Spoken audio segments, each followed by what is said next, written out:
Just 24 miles west of Weird, a small town is seeing big changes. The charm of the small town community with like the growth and expansion that's happening here. It's kind of lovely. Dripping Springs has history on every corner of Mercer Street. There are also signs of growth all throughout the city. We are winemakers from Portland, Oregon. We're originally from Texas. Ian and Becky Atkins moved back to their home state to make wine in Fredericksburg and sell it in Dripping Springs. It's made with white grapes, but they call this Ramato style. Their tasting room, Summer Revival Wine Company, which is just off Mercer Street, is one of the newest businesses in the city. And then this is made across the street at the Dripping Springs Chocolate. They originally thought they would primarily serve tourists, but quickly realized that was not the top priority for their new city. There was a bigger need than we realized in this community of like somewhere that felt more local to come and stay and like meet people or meet up with people in your community. Like many people, the Atkins moved their family here. This is why more houses continue to go up, and so do the prices. It went from being able to see the hill country to seeing the houses that are being built around you. The Austin Board of Realtors report from May shows that the median home price in Dripping Springs is $954,000. That's 27% higher than just last May. And if you're looking for something that's under $500,000, you're going to have to look hard because that accounts for only 3.6% of homes. These are potential developments that actually most of them have all now come in. Dripping Springs Mayor Bill Fold says all these new houses are going up because the population is going up, especially when you look at the entire extraterritorial jurisdiction. Although the city of Dripping Springs is only 9.5 square miles, their ETJ is 110. There's over 40,000 people in our ETJ. Our city limits on the new census is probably going to be about 5,600.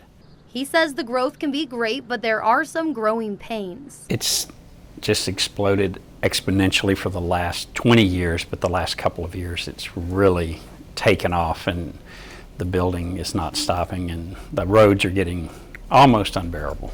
Mayor Bill Fold says traffic is the biggest problem and expansion of Highway 290 is needed, but that would cause problems in itself. When you fix 290, they're going to want to widen it, and there's so many businesses located right next to the road, you could lose businesses, and that's never a good thing. So it's a fine line, but we have to fix 290. It used to be much easier. There was not a traffic light between here and Austin 25 years ago at all. The growth has also led to issues with wastewater needs. The city has been under a development moratorium for more than 8 months for some new builds while they figure out adequate wastewater infrastructure, which is further complicated by a lawsuit over the matter.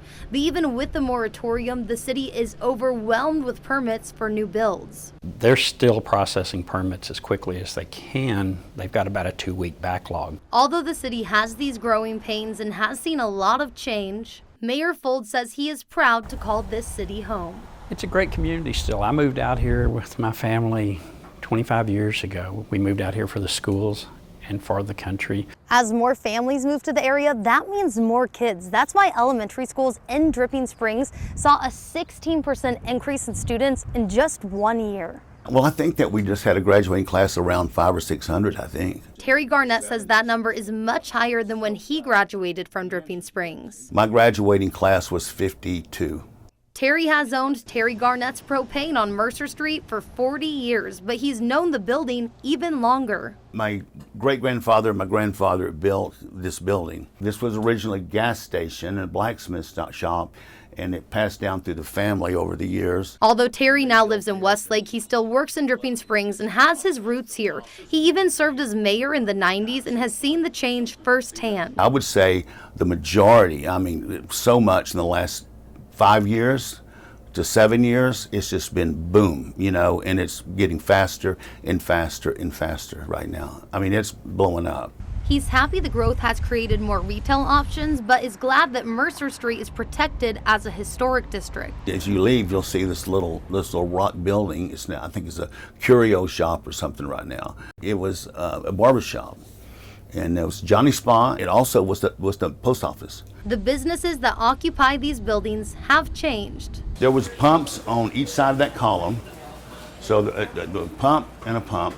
And the number of people who call Dripping Springs home is changing too. We don't know what's going to happen, except it looks like it's going to keep growing pretty fast. That's why we're talking today, right? So as this small town gets bigger, the goal is to keep the charm big as well. Really hoping that Dripping Springs can stay a little smaller.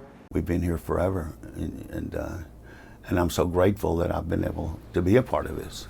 Reporting in Dripping Springs, I'm Connor Moore.